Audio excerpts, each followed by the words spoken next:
হযরত আব্দুল্লাহ ইবনে উমর রাদিয়াল্লাহু তাআলা আনহুমা থেকে বর্ণিত, তিনি বলেন, রাসূলুল্লাহ সাল্লাল্লাহু আলাইহি ওয়াসাল্লাম বলেছেন, আল্লাহর বান্দাদের মধ্য থেকে একজন বান্দা আল্লাহর প্রশংসা করে বললেন, ইয়া রব্বি লাকাল হামদু কামা ইয়ানবাগি লিজালালি ওয়াজহিকা ওয়া লিআযীমি সুলতানিক। হে আমার প্রভু, সমস্ত প্রশংসা আপনার জন্য।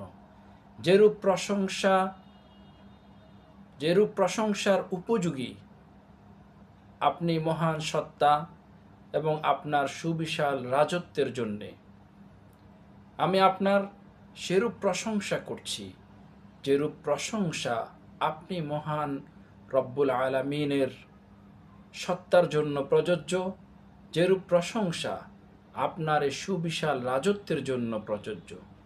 এখানে আসলে ওই বান্দা আল্লাহর প্রশংসা করেছেন আনলিমিটেড, সীমাহীনভাবে। এই জন্য তিনি এভাবে শব্দগুলো ব্যবহার করেছেন।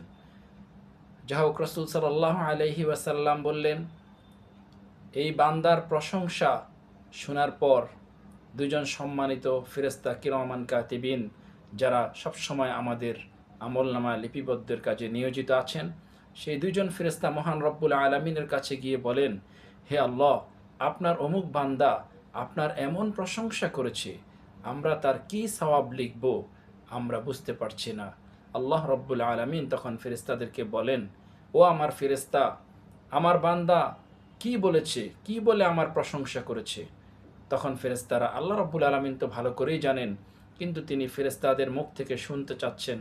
ফেরেশতারা তখন বললেন, আপনার অমুক বান্দা বললেন, ইয়া রব্বি লাকাল হামদু কামা ইয়ানবাগি লিজালালি ওয়াজহিকা ওয়া লিআযীমি সুলতানিক।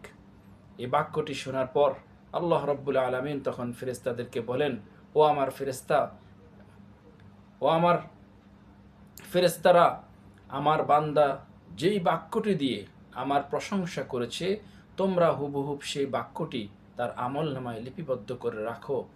আমি হাসরের ময়দানে আমি নিজে স্বয়ং আমার বান্দাকে এই প্রশংসার উত্তম প্রতিদান দিব। সুবহানাল্লাহ। হাদিসটি ইবনে মাজাতে রয়েছে। এজন্য আমরা এই প্রশংসাসূচক আল্লাহর এই কালিমাটি, এই বাক্যটি আমরা শিখে বারবার আল্লাহর প্রশংসা করতে পারি।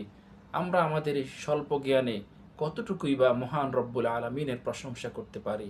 আমরা যদি এভাবে সীমাহীন শব্দগুলো ব্যবহার করে ওই বান্দার মতো আমরা যদি আল্লাহর প্রশংসা করি, ইনশাআল্লাহ হাসরের কঠিন ময়দানে আল্লাহ রব্বুল আলামিন অবশ্যই আমাদেরকে উত্তম প্রতিদান দিবেন।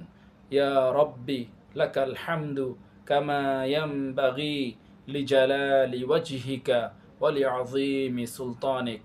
হে আমার প্রভু, আমি আপনার সেরূপ প্রশংসা করছি যেরূপ প্রশংসা আপনি মহান সত্তার জন্য প্রযোজ্য, যেরূপ প্রশংসা আপনার সুবিশাল রাজত্বের জন্য আপনি প্রশংসনীয়, আপনি যেরূপ প্রশংসা পাওয়ার যোগ্য। আমি তো আমার সেই শব্দমালা আমার ব্রেনে নেই, সেই শব্দগুলো আমার জানা নেই যে শব্দের মাধ্যমে প্রশংসা করলে আপনি মহান রব্বুল আলামিনের জন্য যথাযথভাবে হবে।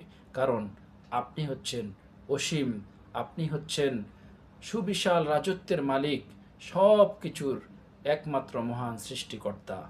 এভাবে যদি আমরা এই বাক্যটি শিখে নিতে পারি এবং উঠতে চলতে হাঁটতে আমাদের জার্নিতে সবসময় যদি আমরা এভাবে, কত ভাই আমাদের মধ্যে এরকম আছেন, কত বোনেরা আছেন যারা এরকম খুশিতে হাসিতে বিভিন্নভাবে মানুষের তৈরি করা বিভিন্ন গান গেয়ে থাকে, এগুলো সাময়িক তাদেরকে আনন্দ দিলেও এর ফলাফল কিন্তু খারাপ। আমরা চাইলে আল্লাহর এই প্রশংসাসূচক বাক্যগুলোকে শিখে নিয়ে সবসময় সেভাবে আল্লাহর গুণগান গেতে পারি, এই বাক্যগুলোর মাধ্যমে আল্লাহর প্রশংসা করতে পারি।